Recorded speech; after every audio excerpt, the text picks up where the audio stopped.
Welcome to my humble little office. My name is R. Keith Andrews. I'm a spiritual guide and paranormal adept. The journey continues today on July 4th, 2023 at approximately 4:21 p.m. PST. Now, I've returned to this world for one primary purpose, and that is to remind people that working together we can make this a better world for virtually everybody. I bill myself as a spiritual guide because the tools I offer are the exact same tools I use myself in my day-to-day life. And the philosophies of life I talk about are the exact same philosophies I personally live by. With this in mind, before I go any further, we are going to be dealing with the Sarcahn race today, with the Sarcahn people, which are a reptilian race. One of many. But before I go into that, I thought I had that up. Here we are. Let us pop that. We have right off the bat, football is in with the gold. And football, I appreciate the reminder to all you in the U.S. Happy 4th of July. And for that matter, happy 4th of July everywhere else in the world. It just may not be a statutory holiday. Then we have Emmy Tonga in the house with the silver. And Callie Snyder has arrived with the bronze. We go down. JCL, we are in with honorable mention. And Joe, how you doing? Granted, I didn't get to it last night. I did get to your question in the YouTube comments. Okay, just a quick reminder for people. If you've got a question, whether it's in the topic that we're discussing right now or not, doesn't matter. Make certain you put it in, if you put it in all caps, the odds are I'll be able to see it a whole lot easier. But at least put that wavy hand icon, which, do understand, all caps does not mean you're yelling at me. All caps simply means you're getting my attention so I can find it. Okay, now, when we're talking about, people talk about reptilians and what they're all up to, we have to understand one thing very clearly. Okay. Oh, before I get into that, as per the suggestion of the people in the chat room at the time, what we're doing, at least for the foreseeable future, is on Tuesdays, we are going to be looking into UFOs, into aliens, and answering questions that you've got, whether it's on the race we're talking about or on something else, doesn't matter to me. In case you hadn't noticed, I bounce all over the place a lot of the time, primarily because I watch what's going on in the chat room. Actually, no. Primarily because, well, frankly, my brain does all sorts of weird things. But that said, when we are talking reptilians, so many people go, oh, reptilians are controlling the world, and reptilians are this, and reptilians are that. You want to know where the problem with the reptilians came from? Go back to the late 70s, early 80s. I believe around 1977 to about 1982, there was a series on and a movie called V that showed this one group of reptilians taking over the monarchies, getting involved in government and what have you, or involved in corporations. This is all a movie. It was a great concept for a movie, but you got to remember, we are not dealing with one race of reptilians. Many of them look similar, but to be clear, we call them reptilians because that's essentially what they look like. Like terra reptiles. Now, here's the neat little part, or an added bonus for you, those of you that are here. I don't know how well this is going to work. This is the same picture that is going to be in the second printing of Races of the World. Now, of course, we do have, where is it? Right there.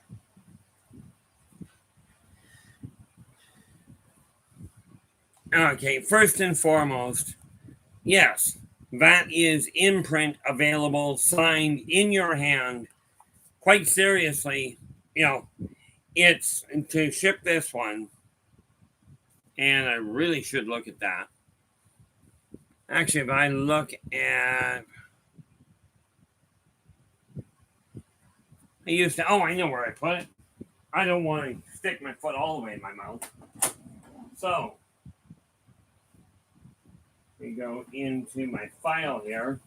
This is what I get for not quite thinking things through entirely.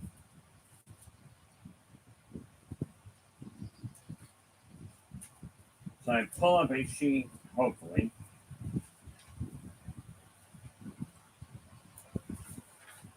That's not what I'm looking for. And of course, I'm missing the sheet I'm looking for, which is always fun. But this picture, again, I'm hoping you can see it. Nope, not that one. That's a bad one. There it is. Hopefully you guys can see this. But this is the best I can do for you at this point.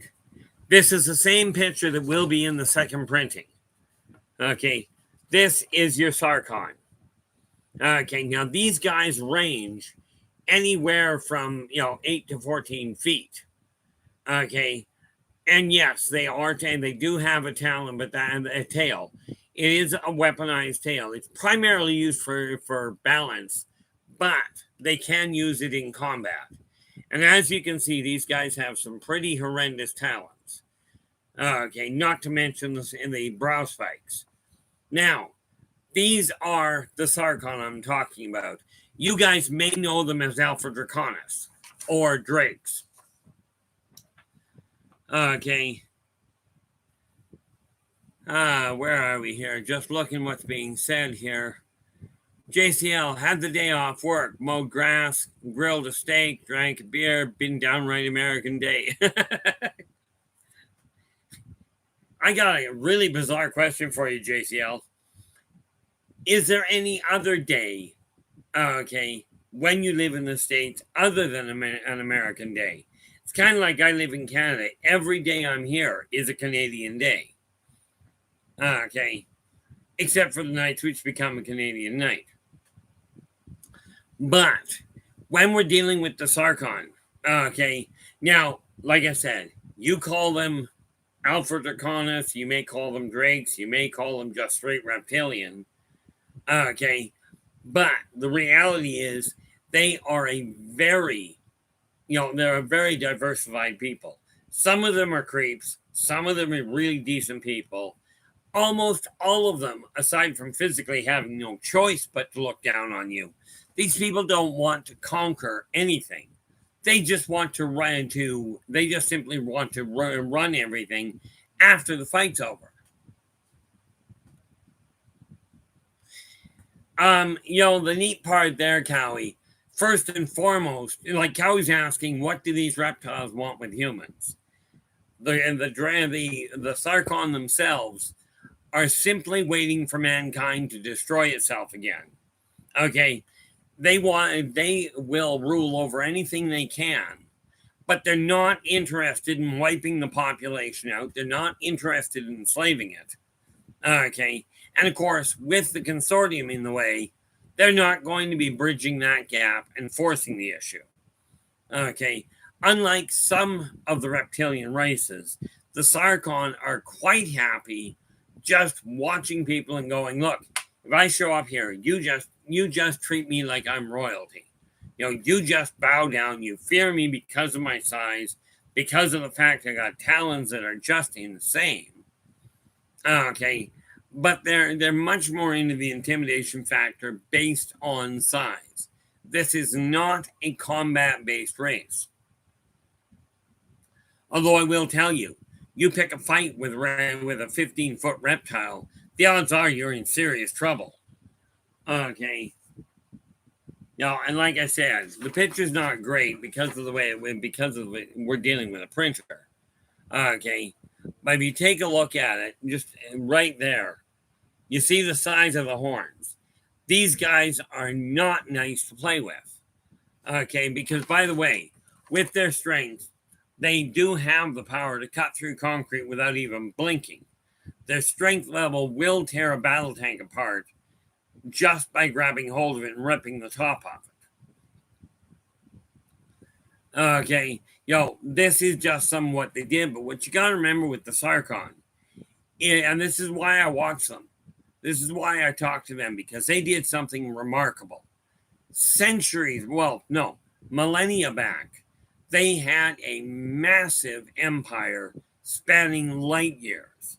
Problem was, like so many people before them, they got cocky and expanded too fast. Now, I figured out a ratio myself on how to tell when to expand your company or your empire. I wasn't in contact with them at the time, and I don't have all the answers by any means.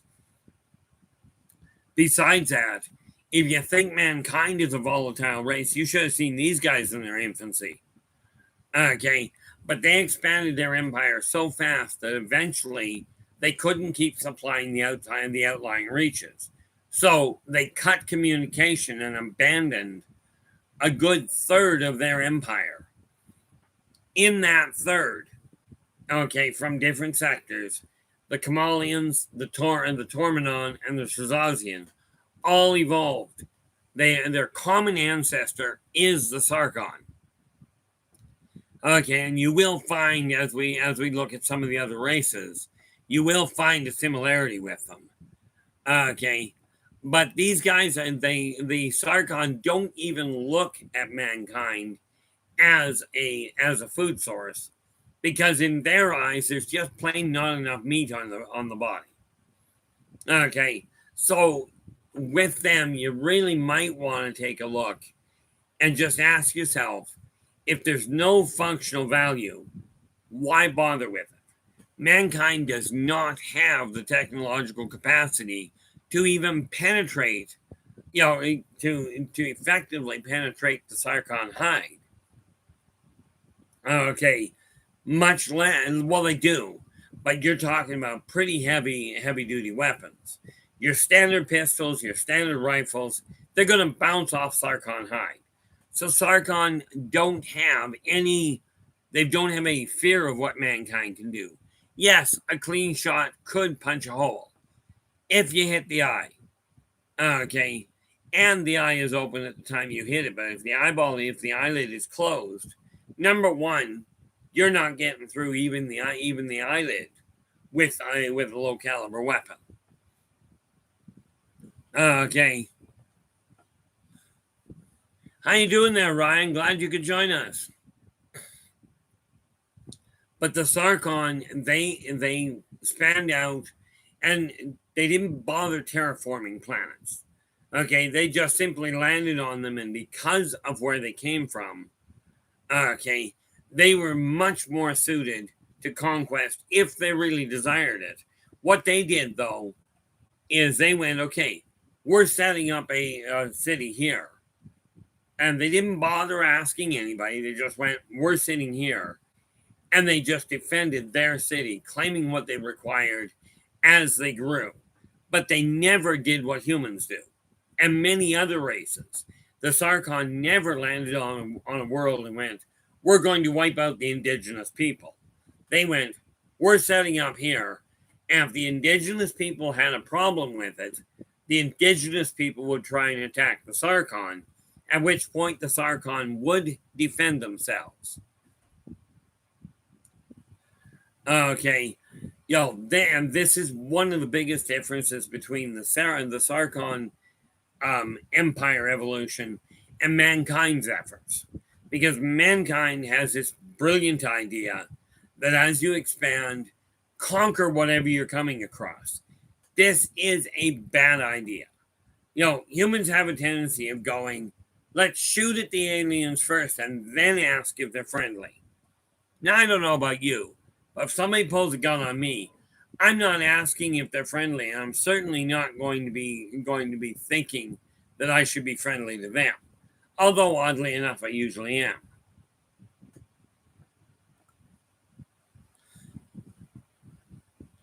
Well, thank you very much there, Ryan. I do appreciate that.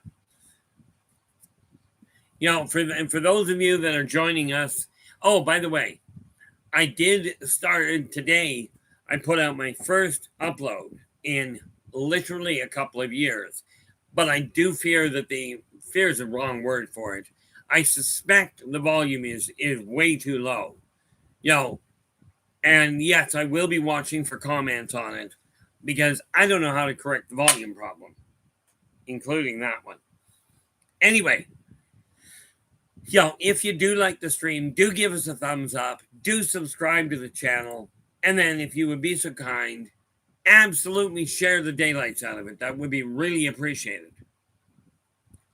When we're looking at the Sarcahn people, we are not talking about a barbaric race. We are talking about a race that is very heavy into the arts, very heavy into the sciences.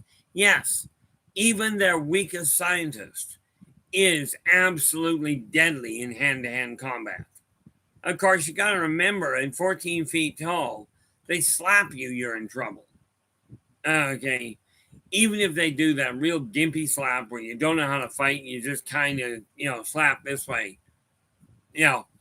Even slapping somebody that way, they hit the back of your head, you're bouncing off the table. We're talking about a race that is, number one, high density.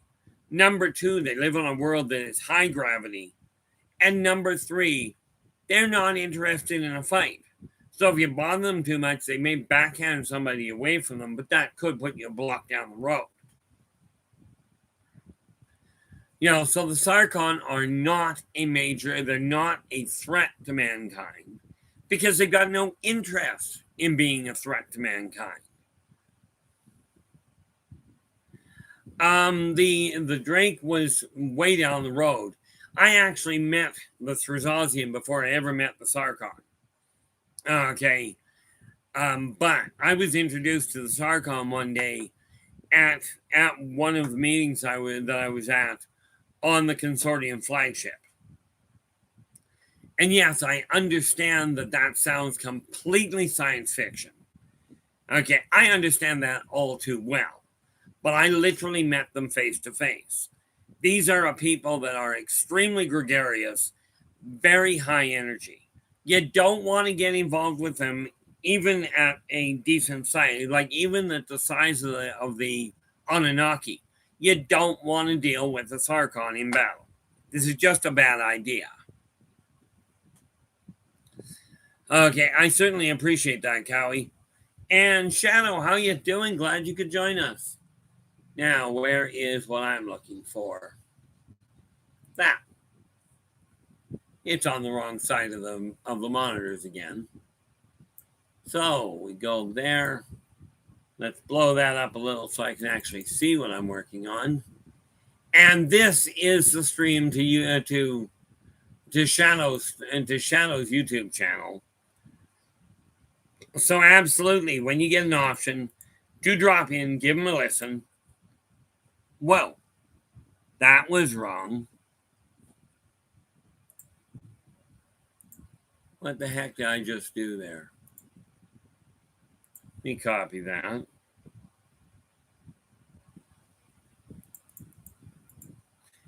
I did something really odd. Drop in, give him a listen. If you like what he says, give him a thumbs up. Do subscribe to his channel. And then share the daylights out of the thing. Shadow is one of these people who's got some brilliant ideas, especially where miniatures are concerned. And I am not good with miniatures. I've got all kinds of ideas I'd like to work with. But I really don't understand how I don't have the dexterity and or the functional creative capacity yet to deal with them. But the Sarcahn people are, if you go back a ways in human history even, the Sarcahn had their barbaric life. Okay, the big difference between the Sarcahn barbarian days and the human barbarian days is Sarcahn would eat their opponents on the battlefield, usually in the middle of trying to fight.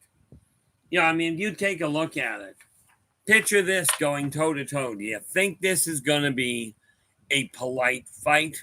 Okay, now these guys, like I said, are anywhere from 8 to 15 feet tall. Okay, some are taller. So we are not talking about a small animal. Okay, by the way, it doesn't show it on this picture. Some of the bigger ones do have wings. Okay, and some have been mistaken for actual dragons, actual small dragons, albeit if they're laying down. Okay, because a true dragon is a quadruped.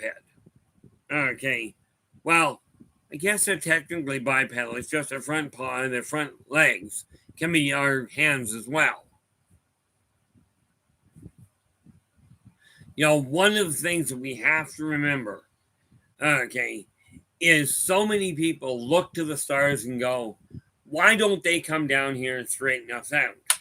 Well, I'll tell you, here's a really good reason why you don't want the Sarcahn specifically to come down and sort out the messes down here.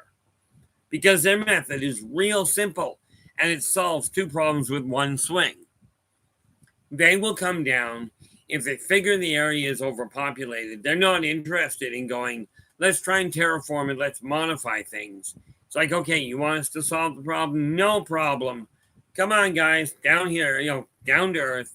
Let's get down on terra firma. And it's a free-for-all. Go have lunch. They need a population drop. Solves the problem of too many people on Earth and solves the problem of them having to find food. Yes, it's a brutal way of looking at it. But nobody said the Sarcahn were not brutal. I just said they had some really fascinating societal outlooks. Okay, the other thing you got to remember is it's this same race that turned around and went, okay, you've got a family member sitting beside you. He keels over from old age, not from illness. Okay, now there was something I've forgotten to mention in previous times when I've talked about the Sarcahn. If somebody dies at the table, one of their medical professionals will come over, do a quick check to see if the individual died from a disease. If the individual died from a disease, they will take the body immediately to the fusion reactor and convert it straight to energy. If it did not die of a disease, they'll pick it up and toss it on the table. Right then, right there. No questions asked. It's just back on the table. Guys, have dinner. And, Grandpa, that was really nice of you. You did a lot of great things. It's called having the last meal with your relatives. Humans wouldn't even consider it. And frankly, I'm not overly interested in considering it. But this is why why these races are misunderstood. Because they look terrifying from a human standpoint. And you got to remember, like I said, these guys, you take a look at the size of them, and just to make matters worse, okay, they come from a high-density planet, meaning really, really hard to break their bones. Okay, they don't tend to break their horns off. They don't tend to lose teeth. Sharks have a tendency, like a Terran shark loses teeth all the time. Sarcahn very seldom will lose teeth, even when biting through the hide of another Sarcahn. So they built an empire. They did, and they do have spacefaring ships. Now, some of you guys know of the metal. They look like a cigar. Okay, 3 mile long metal cylinder. There are 3 different metal cylinder ships that I'm aware of. Okay, and the Sarcahn have only one stream of. Well, let me just double check that. This book. Now, I will tell you in here. Yeah, I was right. This book here, in this one, the first edition, I literally, because of the speed I put it out, I literally just referred to them as Drakes. You may know them as Alpha Draconis. Okay, but their ships look like a metal cylinder, usually about 3 miles in length, with one bank of windows running most of the length of the ship. Okay, one bank.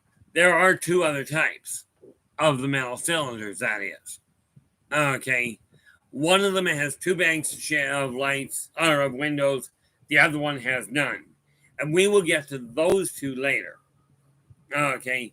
What I'm looking at with the Sarcahn is they have a real simple answer to most complications. They are the ones that set out the rules that the other three races follow. As in, okay, we're going to promote you to a new position. If you're not doing your job, they see that as simply, okay, we promoted you too far. It is not a black mark against you. In their eyes, if you cannot do the job you've been promoted to, they will demote you back to the position that you were capable of doing. Okay, nobody sees it as, none of them see it as a slap in the face. None of them take offense to it. Okay, if they are in politics and they get into office, anybody can ask for them to step down. Now, when I say anybody, a 6-year-old can ask. But what happens is it goes to vote. You don't get to campaign for 6 months. You just get told, okay, it has been asked that you step down. World, how you doing? Glad you could join us. And I did miss you coming through the door there, Shade. But welcome aboard. Glad you got here. If a 6-year-old asks a Sarcahn politician to step down, okay, it's not a question of they can't ask. But what happens is immediately it goes to a vote, not a global vote. Okay, well, technically it's global because on their home world, they go on the internet and go, this is the situation, their version of the internet. Here's the situation. It's been asked that so-and-so step down from office. Okay, you only have 2 options. Well, you've technically got 3. Okay, yes, he should step down. No, he should not step down. Or the third, I'm abstaining because I don't know the guy or I don't care. In either event, the polls are checked immediately. Okay, they ring up automatically. The whole idea of falsifying votes doesn't even come into their consciousness because of the honor system they are born with. Okay, so they turn around, the vote goes. If the vote says step down, they have an option.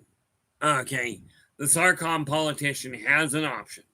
You can say, I'm not stepping down because I haven't done anything wrong. And yes, some Sarcahn have an absolutely horrendous ego.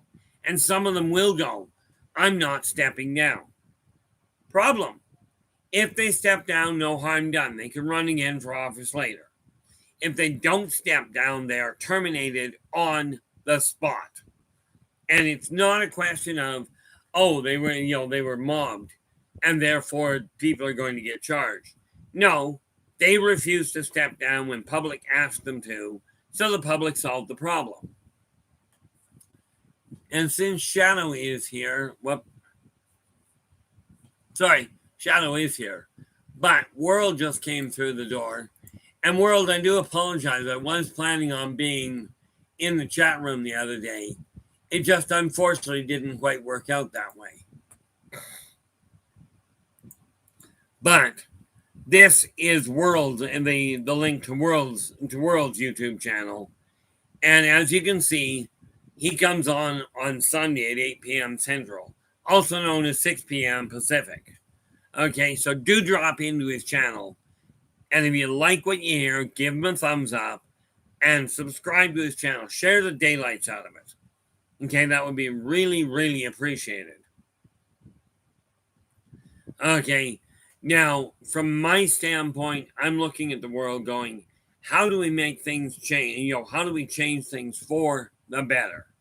Nathan, how you doing? Hope your day has been going well. Just on a personal note there, Nathan, I did actually get my first upload done today, but I question whether or not the volume is good, and I don't know how to solve that problem.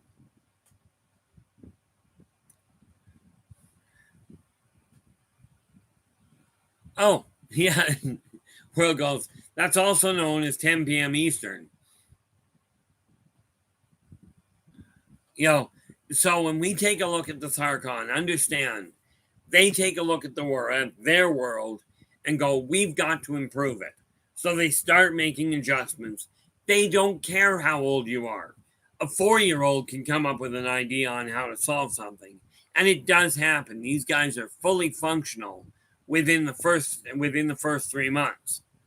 Okay, unlike humans, okay, who need, well, I don't know, I know some humans in their 60s that I still look at them going, how did you possibly continue breathing that long? I've listened to some of these people, and I'm sitting there going, you're older than I am and dumber than a fence post. And that I know is extremely insulting to the fence post. But the Sarcahn work together. They do have leaders, they do have followers, they do have pacifists. It's a full array. This is not like you've got a race that is just all barbaric and we want everybody to bow to us and do exactly what we say. They do have a tendency of looking down on most people. Of course, do understand, Sarcahn can be upwards of 15 feet tall. Not many races rank there. The Sarcahn do have a tendency of looking up to the Anunnaki. Okay, because the Anunnaki can be as much as 30 feet tall. And Sarcahn will absolutely look up to them. But we're not talking about looking up to them and going, oh yes, I'm going to do exactly what you say. It's, oh yes, you're twice my height. I'm going to pay attention to the fact you're twice my height. But they do not look at it and go, because the Anunnaki are bigger, they are better. They also, by the way, will not look at the Feyre and go, you're tiny, therefore you're worth less than we are. They are a very honor-bound race. Bit stuck on themselves, in my opinion. Bit over-egocentric, but hey, that's my personal outlook on it. And yes, with my mouth going hyperactive, I have called their leaders on their garbage. Do not ask me why I don't get shot for it. Shot, killed, disemboweled, I don't know. Take your pick. I don't understand it personally. I know with my mouth, the odds are I should have been. Oh, perfect. Thank you so much there, Nathan. I do appreciate that. Derek, how you doing? Glad you could join us. I made a great breakthrough with the Yldrbacian Chronicles today. So we've been making really good headway in adding to the writing. I wonder how many pages it's sitting at right now. Where are we? Book 12 is right there. We are right now at 330 pages. Like I said, I got stonewalled because I made the mistake of trying to edit it before finishing the entire storyline, and it completely screwed things up. Don't do that. Okay. I will be, by the way, uploading more shorter videos effective today. As in, I already put my first one up. The first one in years. But I will tell you what stopped me from doing it in the first place was the fact that I had run into a problem. All of a sudden, my computer went, on live feed, it would show up no problem. But it was telling me I didn't have an onboard camera. So I couldn't do the pre-records. So I quit for a while. But I've now got it back. And again, I'm going to be doing more and more of them. Okay. The one today was a whopping 8 minutes long. Okay. Instead of this whole 2-hour thing. And again, absolutely, if you take a look at it and you like it, do give us a thumbs up. Frankly, it has something to do with the algorithm. Okay, and then share the daylights out of it. We're going to be doing a lot more of that at this point. And yes, Nathan, I do. Nope, my apologies. I don't see him. But I will be getting a whole lot more on the go, and we've got to arrange some time to sit down and talk. It's funny, because I was planning on getting some time to sit down with World as well. Needless to say, things are getting a little more hectic around here. Okay. And again, if you've got a question and I don't get to it today, because there's likely no functional way that I'm going to actually be able to keep tabs on everything going on. But I should really, where is it? Right there. Because this way I don't know how to get the streams going live on the other spots. I'm thinking I might be able to, and it's probably an easy enough thing. Maybe I'll get somebody that'll actually explain that to me afterwards. How to get it streaming on Facebook at the same time. Like I said, I am looking at building things. I just don't know my way around tech very well, in case you hadn't pieced that together. Now, with the Sarcahn, they had the same idea. Let's build, let's expand, let's get out there and see what's out there. Unlike humans, the Sarcahn took a look at their whole world, the surface of it, the atmosphere on it, and the water content, the large bodies of water. And they knew exactly what their world was capable of before they started to expand. Problem was, they expanded way too fast for their own good.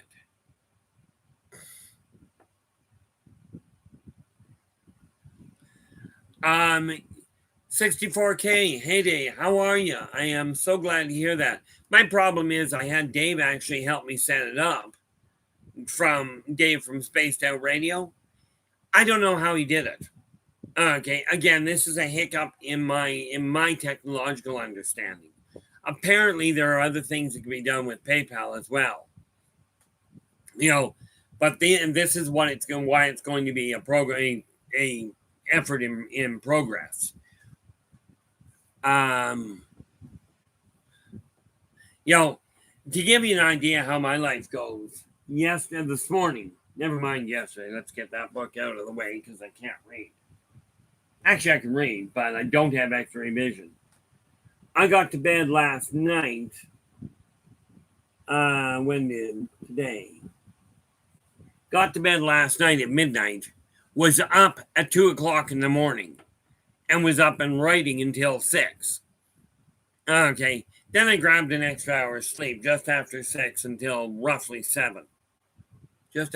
From 7 until 8. Today, 6:30, 7:30, I don't know, but you get the idea. So I'm running on about 3 hours of sleep combined today. However, energy level, in case you hadn't noticed, is not doing too terribly badly. Oh, Nathan goes, yeah. Nathan goes, the buy me a coffee links don't work. Got to manually do them. Copy paste. I mean, they never work. The automatic generated ones by the website. Oh, okay. Well, that works out well. At least it's not just my fault. Mind you, I don't even know where to find them at this point. So that is something I'm going to have to sit down and talk to somebody about at some point. Where is what I'm looking for here? Go back, pick up that. And like I said, I know Dave is often so busy he doesn't get in here. But it was the people on Spaced Out Radio that opened the door and got me going on things anyway. Which is why, considering the fact I've been with Dave now once a month, the first Friday of every month, from 9 p.m. to 11 p.m. for the last 8 years. Okay. Now, the reality of it is that there are all kinds of ways that people can deal with things. Yeah, JCL, I was just talking, I was told that by Chad as well. And yes, I looked into it.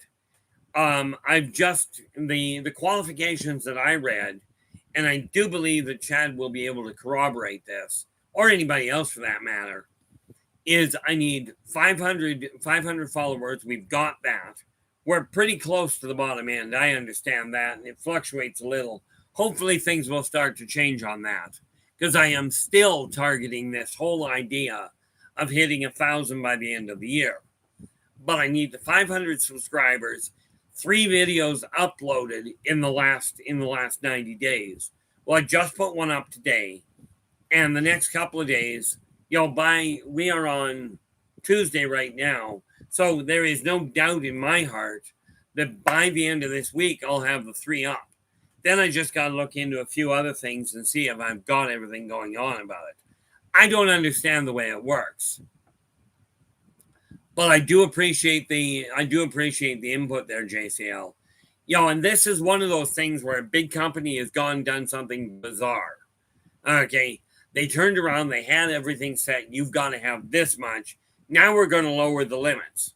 But the funny part about that is it's going to work in their favor, because you get more people, you have a lower target, and people will push a lot harder to get there. Okay, so the people start looking for that feedback.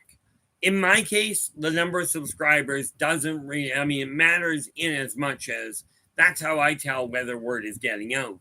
But I took a look at it, and I have a 2-hour run. More often than not, by the end of the stream, I got out of a 2-hour run, I quite often got 17 hours or better of viewing, meaning I'm looking at 8 times. In other words, instead of having 500 subscribers, I'm looking at as much as 4,000 viewers. So I'm quite happy with the numbers. I'm still going to push to get them higher, don't get me wrong. Okay, but the Sarcahn, I look at the way the Sarcahn built their empire and figured out one thing. They expanded so fast, they had to cut it off. Okay, they had to leave, major chunks of their empire on the outskirts on their own. They just said, nope, we can't do it anymore. Now, on the plus side, they did turn around and warn the outlying colonies, look, we are unfortunately unable to continue this. They shipped out a whole pile of supplies, of surplus supplies, and said, you've already been trained to use this. Here you go. This will get you started, so at least you won't die out. Now, take the colony that you've been working with and start building it. Ultimately, what they did was said, we've been manufacturing all this stuff on foreign ground, on our home world, and shipping it to you.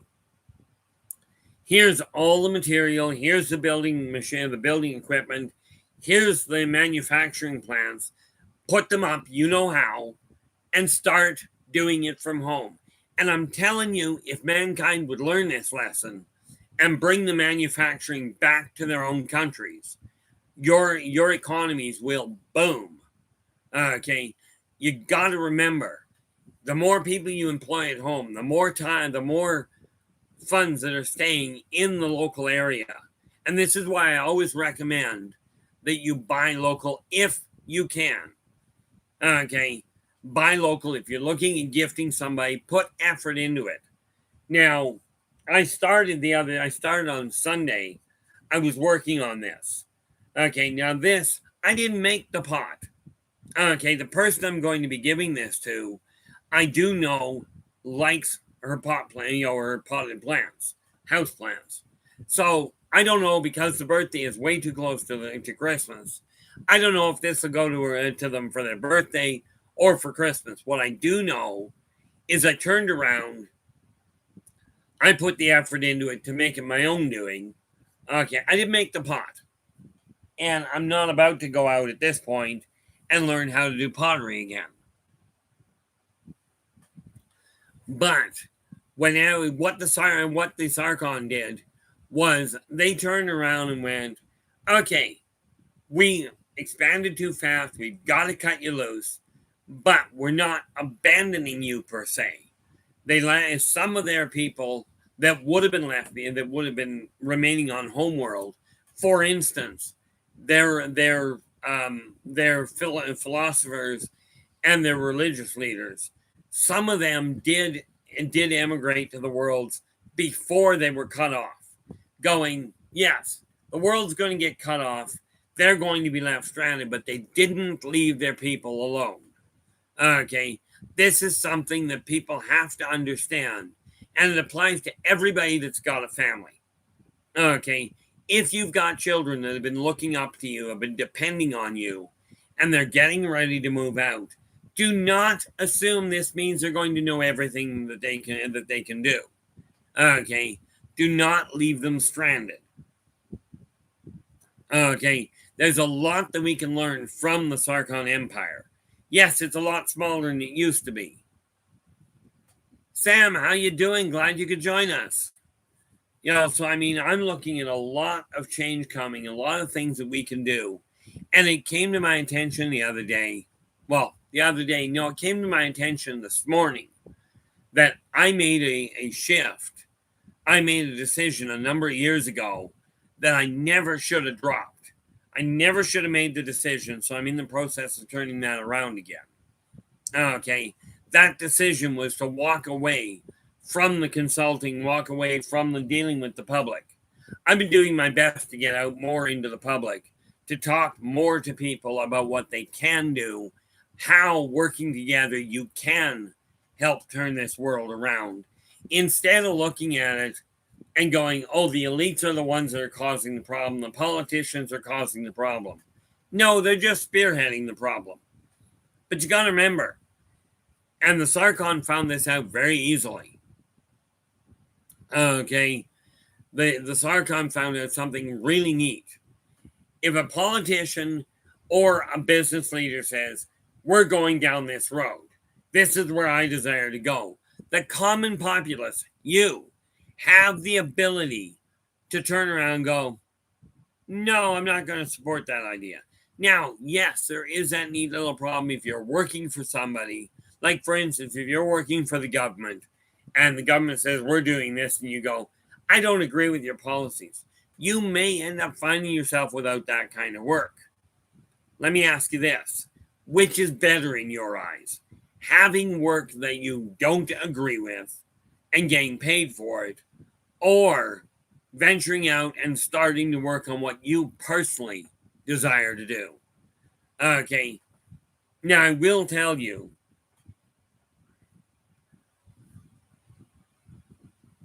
what do we got here?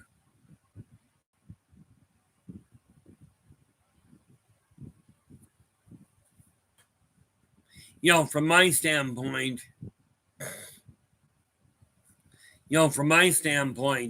you have to follow karmic law. Be true to yourself first.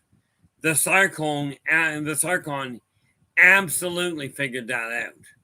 Starflower, how you doing? Glad you could join us. Again, guys, if you have a question, absolutely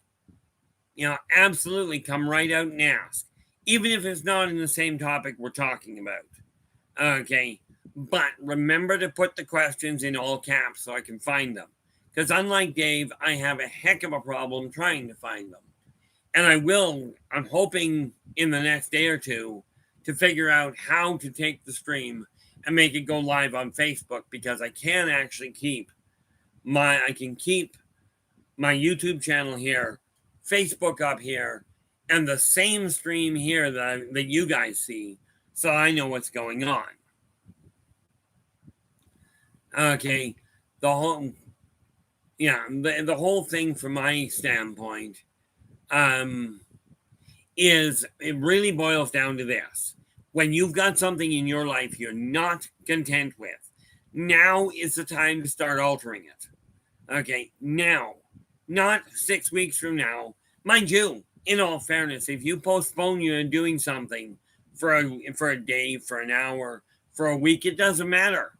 6 months down the road, when you get to it, you're still acting in the here and now. So why bother putting it off? Other than you're taught that, change is frightening, change is painful, change is scary, change hurts. I'm telling you, if you're still breathing, you're under constant change. It's the one consistency in reality.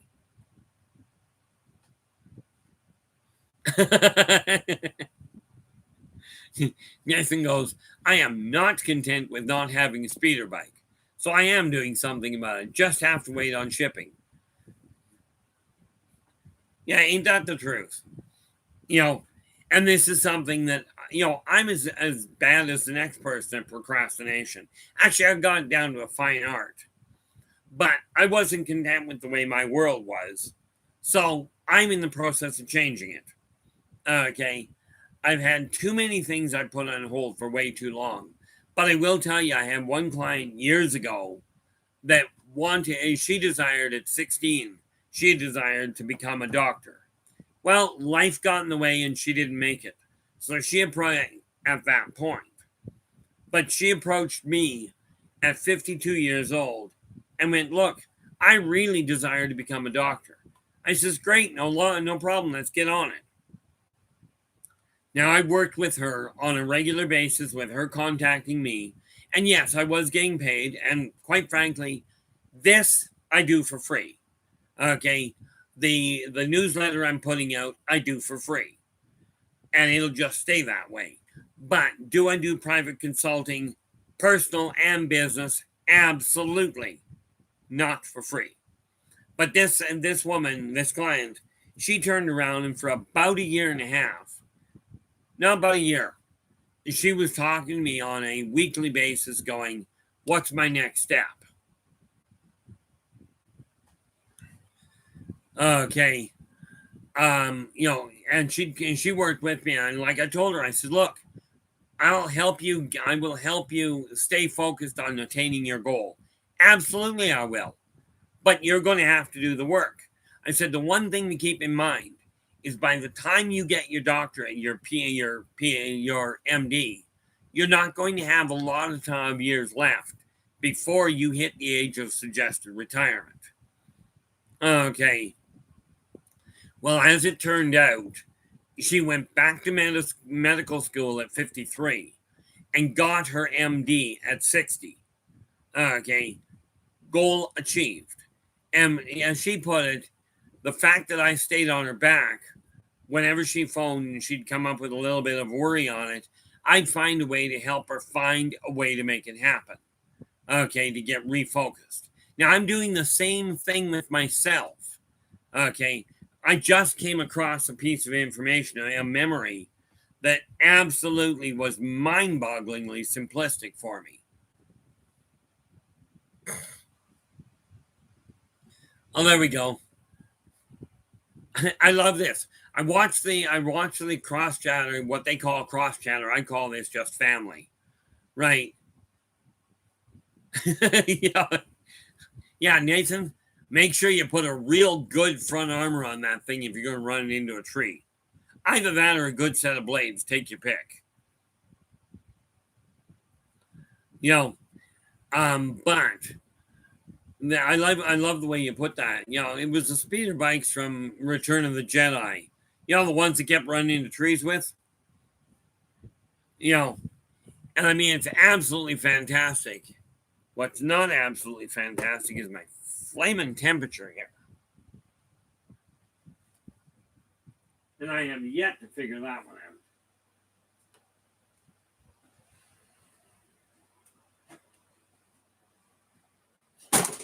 Yep, drop that and break the fan. That was a good idea.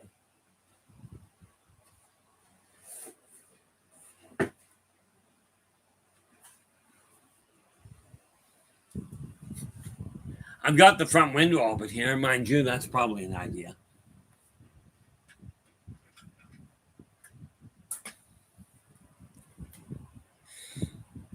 Yeah, as we found out on Nathan's show the other day, my temperature has a tendency of going completely wonky on occasion.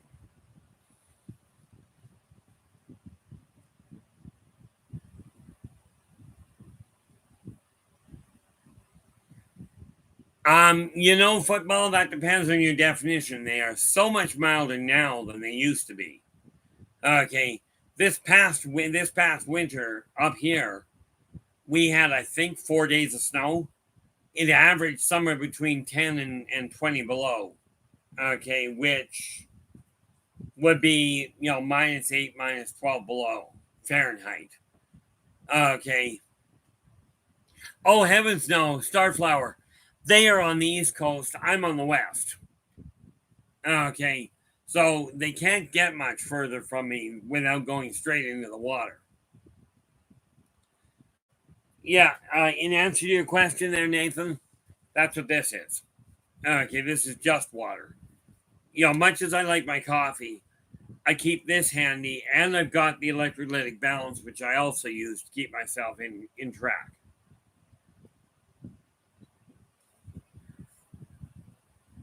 But yeah, I'm very aware of where my health is.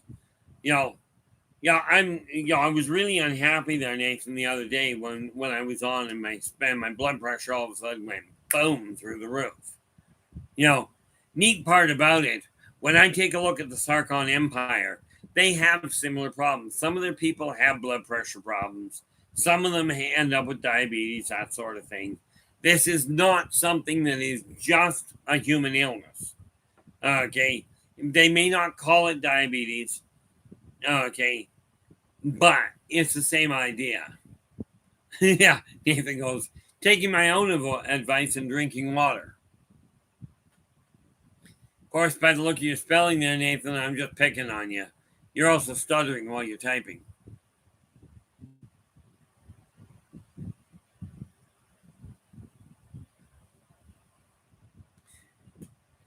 Yeah, you should have tried it from my end. But in all fairness there, Nathan, I managed to bring it down back in. I managed to bring my blood pressure back down to normal. It took about a half an hour, but I did manage to bring it down. One of the advantages I have of paying attention to things, why do you guys keep jumping on me? I did manage to bring it down under control. Didn't do a thing for my sleep, but what the heck? Oh, yeah, no doubt.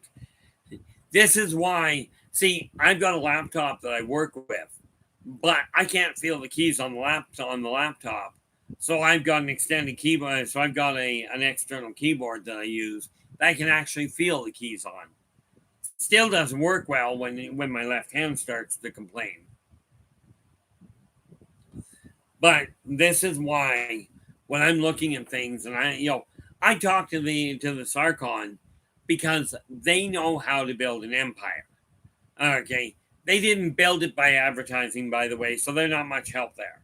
But they did build it one step at a time. And I'm telling you, whatever I can deal with, the people that I can work with that are in this chat room or elsewhere that are interested in helping build this, absolutely, I will warn you, I'm going to be staying at the top until I drop dead. Okay. I will never bother with a corporation. Okay, with a board of directors is more to the point. Because as long as the board of directors has the ability to fire the owner, I'm not touching it. Will I have a board of advisors? Absolutely, but those people I can ignore if I have to.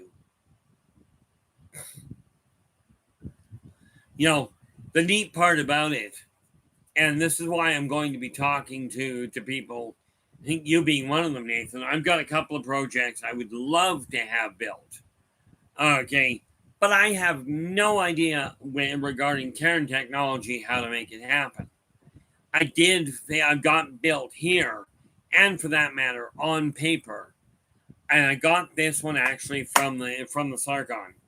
Okay, nope, that's and that's actually incorrect. Who did I get it from now? But it's a power generator that works with thermal energy, thermal, solar energy, hydro energy, and wind, all combined in one contained item.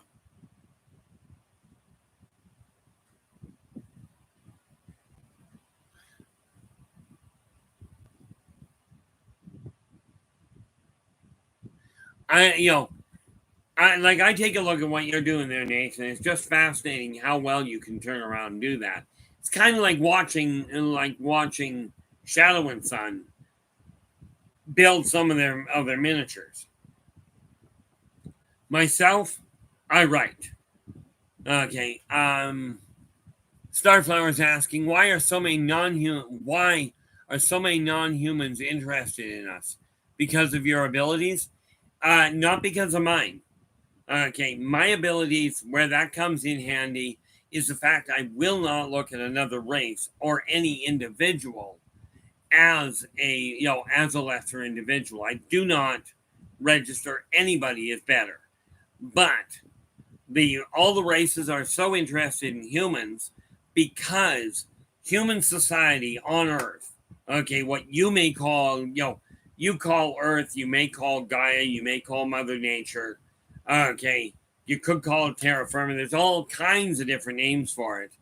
But human civilization, in spite of all the wars that we've got going on, or maybe because of, from a xeno-socioeconomic standpoint, mankind is at a phenomenally complex period where humans are going to either learn to work together, learn to communicate and put the differences aside, or you're going to blow yourself back to the Stone Age. Okay, or earlier than that. This is why they're hanging around.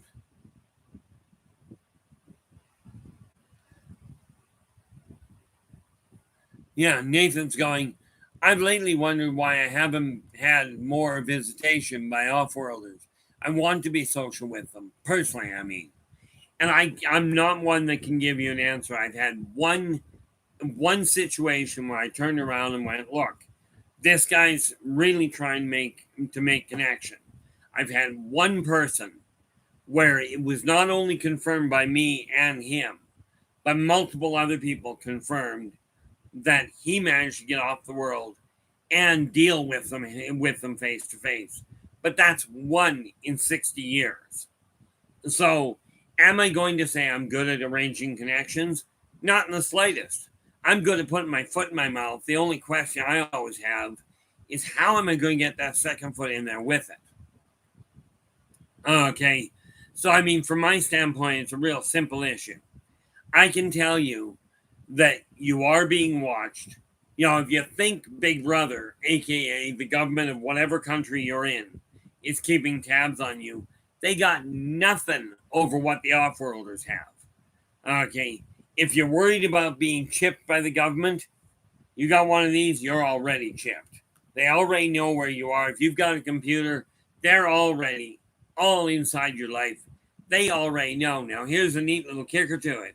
I don't worry about it. Okay, you can if you'd like. The off-worlders have the same idea. Let's keep an eye on it. But what they're watching for is the evolution of society. Okay, but mankind is quickly... Well, let's face it, it really pays off if you don't have an interesting one. In my case, before Donald Trump became the president, he had a complete dossier on me. Okay. And the CIA, as in, the United States, the CIA, they showed up on my doorstep here in Canada looking for me by name regarding what I was sitting on regarding UFOs. So I don't worry about it. I figure anybody that wants to know where I am, they already know. Is it one of these things that could go sour for me? Yeah, but I've already done the lab rat thing. I've already been involved with the MyLabs, military laboratory, super soldier project, that sort of thing. Starflower is going, fun question. Are non-humans interested in human entertainment, like movies, TV, music, out of curiosity? Some of them, absolutely yes.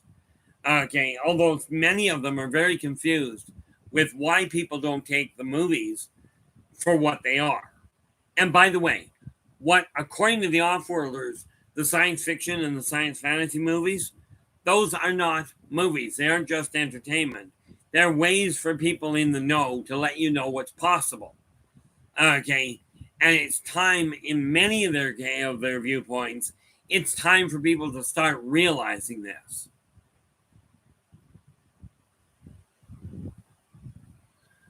I would tend to concur with you there, Football. I mean, let's face it. I was asked one day why I don't go into politics. Well, I did go into politics. I was on a board of directors for a local park society. Okay. And talk about backstabbing and corruption and what have you. I'm not a good liar. People ask me a question, I'll give you an answer. It may not be what you desire. Okay, it may not be the answer you're looking for.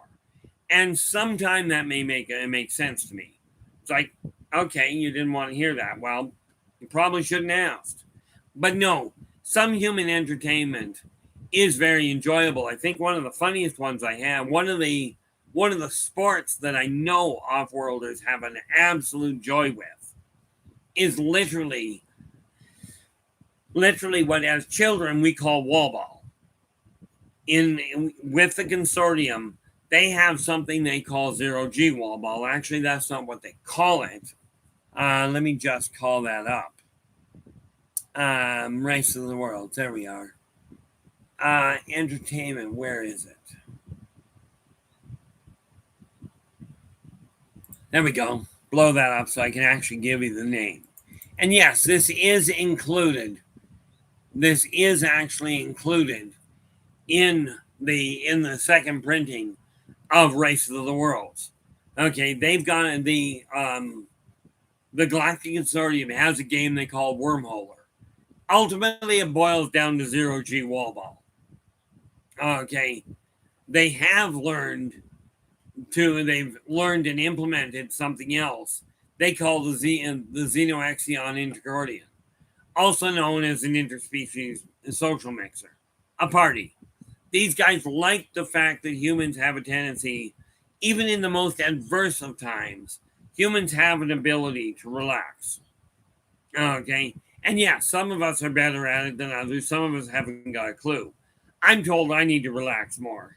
Instead of working several hours a day, as in, well, yesterday I was up, what was yesterday? Yesterday I got up at 2:30 in the morning, didn't go to bed until midnight, and then was back up at 2 o'clock this morning. Most of that time, I was working in the office on many of the projects I've got. And this is why. There we go. And this, by the way, let's hope I can get this one. Nikki, where are you? There we are. This is the link to Nikki's YouTube. Okay. Pull that up and pop it down here. Nikki, glad you could join us. And here you go, guys.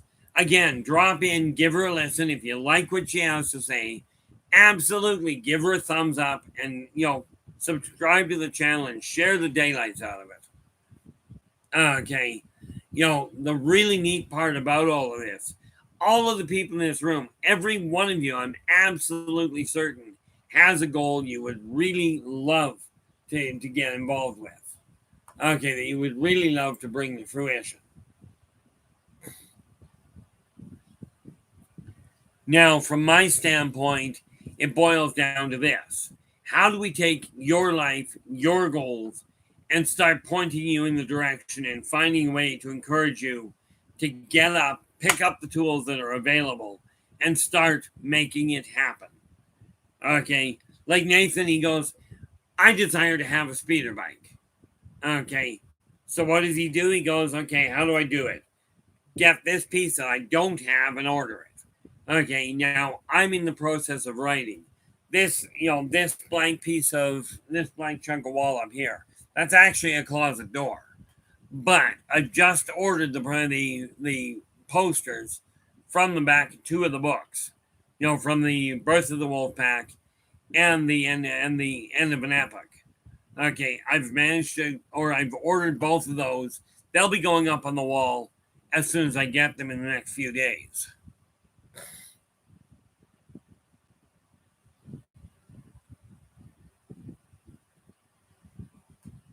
Oh, there you go.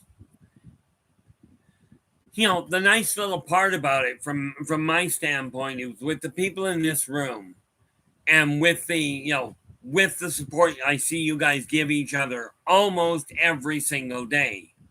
It's absolutely amazing to me. And I know if we can do that here, this can be done anywhere in the world. Well, heck, it's being done everywhere in the world right now. I know we've got people in the United States, in Canada, over in Australia. I think we've got a couple that drop in here from, from France and from England. As a matter of fact, what I'm going to start doing is keeping that kind of tab so I know what countries, where I can look at a list on my desk and go, here's where we are. And I'm gonna start following that just to keep an eye on it. Derek's just saying, I had to stay back and watch the old man. He's really ill. But at least Desiree and the kids are meeting my mom and sister to watch fireworks. Yeah, my sympathies regarding what you're going through with the old man. Okay, absolutely, Derek. Our hearts are with you. And yes, at least your mom and the kids got to go. Okay, and this is extremely important. Okay, family time is, in case you guys hadn't figured it out, from my standpoint, family time is extremely important. I always put family first. This is why every once in a while, somebody will contact, one of my kids will call, Dad, I need help. I'll walk out of the room on a stream because that's the way it is. Skip to Malou, how you doing? Glad you could join us. Oh, now Skip to Malou, I presume DK is Denmark, is it not?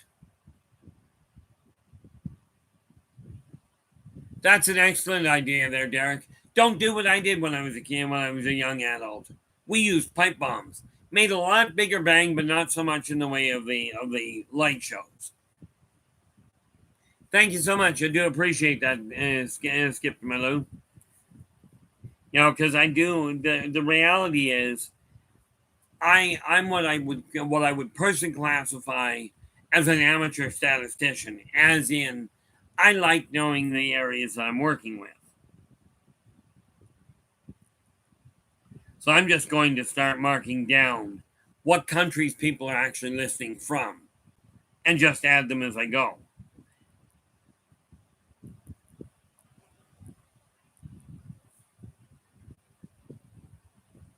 Just writing down a few here that I know right off the bat.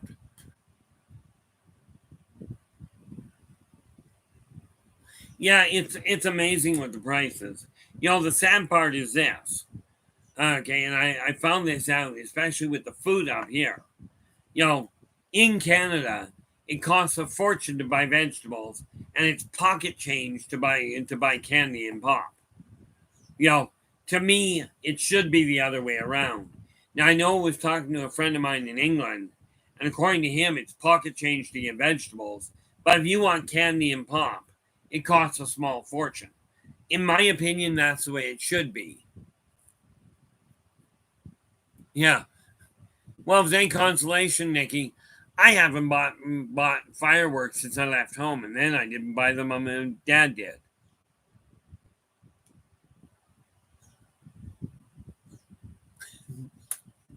Nathan goes, what percentage are you of an amateur statistician? Well, I would have to say, as an amateur, pretty much everything I do my best to track. I end up counting, and maybe I got OCD. Well, no, I know I don't have OCD because I got tested for it. Okay.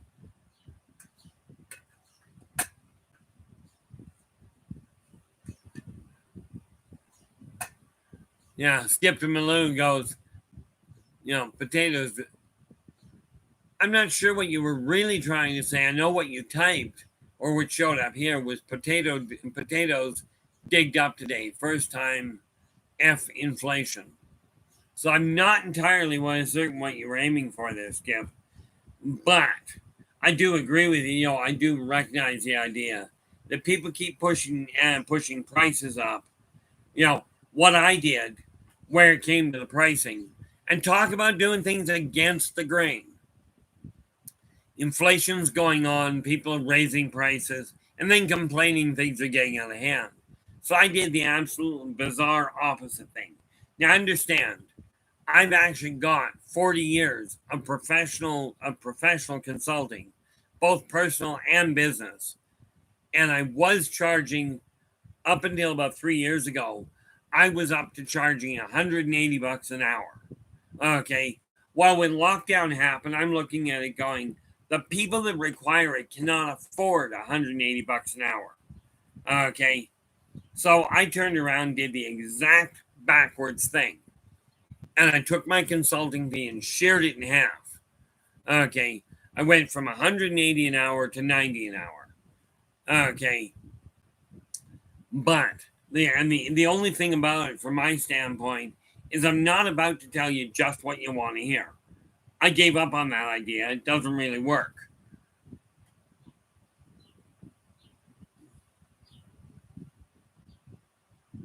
Yeah, Nikki's just going. She misses her garden.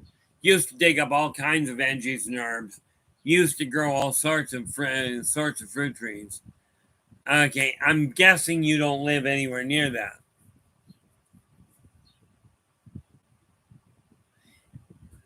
Well, they really are. But this is why I have a tendency of stockpiling when it's cheap. Like right now, I like my coffee. Now, coffee is not a requirement for me. For me, coffee is just simply something I enjoy.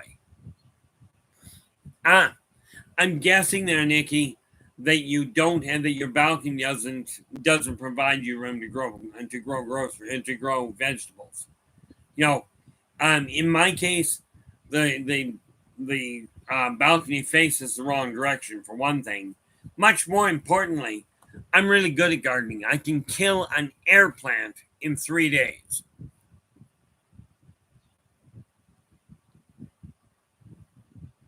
Yeah, and that's the funny thing. This is why I don't worry about the issue of money. I figure money is just another way of bartering. Now, I will tell you, in the Sarcahn, they have a tendency of bartering everything. They don't actually have a monetary system. They have a man-hour system.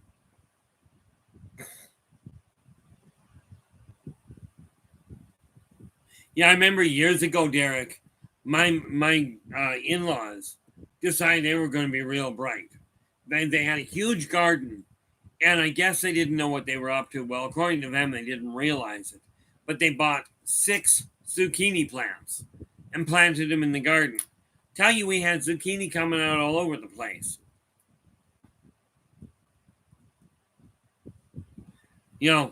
But gardening is one of these things that is very underrated. In my opinion, that's one of those things that we really have to deal with it. Where are we here? Nikki, go.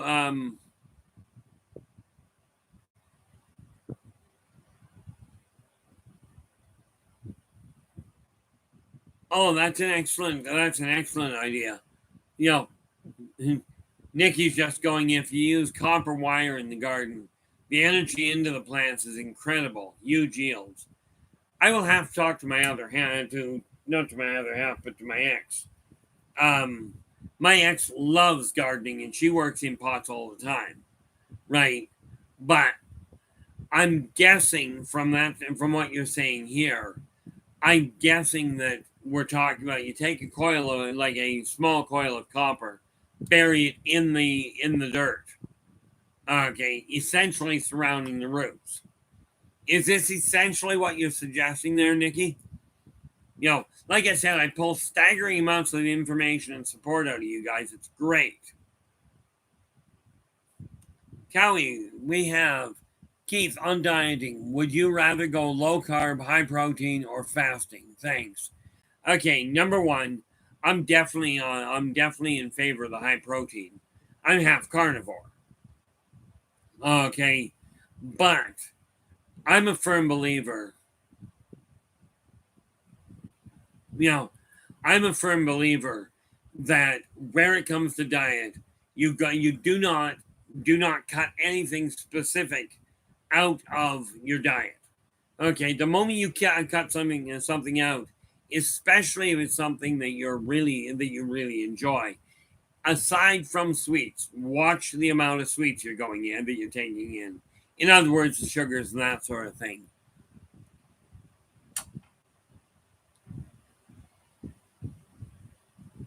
Yeah. Ozzy goes, I had a Queensland blue pumpkin. take over an 11 by 11 meter old chook yard. Yeah.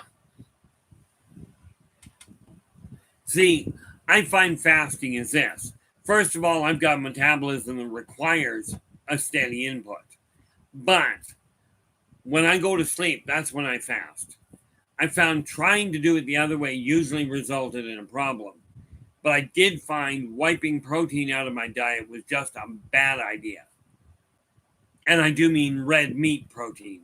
I do not cotton to the idea of cut meat out of your diet. Sorry, my system is way more carnivorous than that will allow.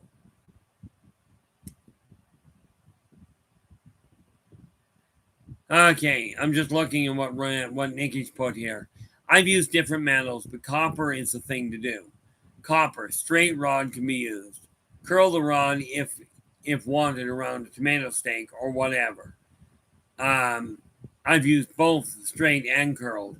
I will absolutely look into that. Now I know what her finances are like, so I will look around and see what I can get and do about getting copper wiring and give her a hand from that end. I can install that kind of low grade, what I call low tech. That I can work with. What you work with, Nathan, way beyond my capacity. Okay. What do we got here? That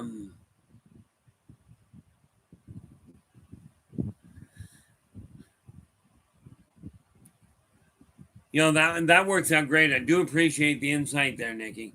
Very helpful. Oh, there we go. She goes copper wiring, either heavy gauge copper wiring or copper tubing. Copper tubing is easy to get. You go down to a plumbing shop. You get copper plumbing anywhere, making it real easy. I just didn't know that it was useful for growing plants. I do, however, know it's got other purposes like plumbing, which I can't do anyway. So I mean, all in all, we are looking at a world in the Sarcahn. There's something else you got to realize with them. Would they reach out to other races when they arrived? Absolutely. Okay, but they did find out one thing very important. You show up on a planet, if the people are shooting at you, even if they're not got a prayer of hurting you, if they're shooting at you, they are the people of that planet are not evolved enough to turn around and actually work well.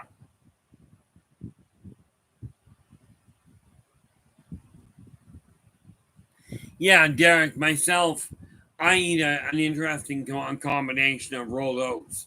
That has rolled oats, flax. What was it? Rolled oats, flax. I think it's got grapeseed, but I might be mistaken on that. Okay, a number of other things, and now I add cumin to it, and a pinch of red pepper, salt, not salt rather, black pepper, and of course I add the blueberries anyway. Oh, never thought about that. Mind you, those I'll have to chop up because frankly my teeth won't handle the nuts. Not well. But that's not a bad setup. Because, yeah, I have heard almonds are decent for you from that standpoint. But I'll tell you, people keep telling me, oh, you should cut meat out of your diet. I'm thinking, like, not unless I'm intending on dying. And I've done that often enough, not interested in it at this point.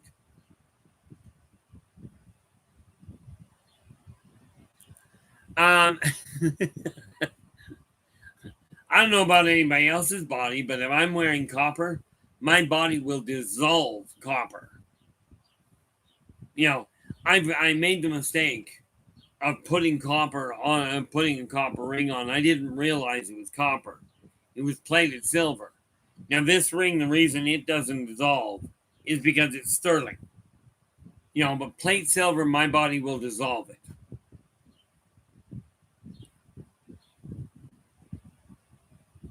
Yeah, I have no idea where you would get the mushroom type. I got a buddy that knows every mushroom around here, but I have to be in an urban area and I'm not going into the woods to find anything, including my way back.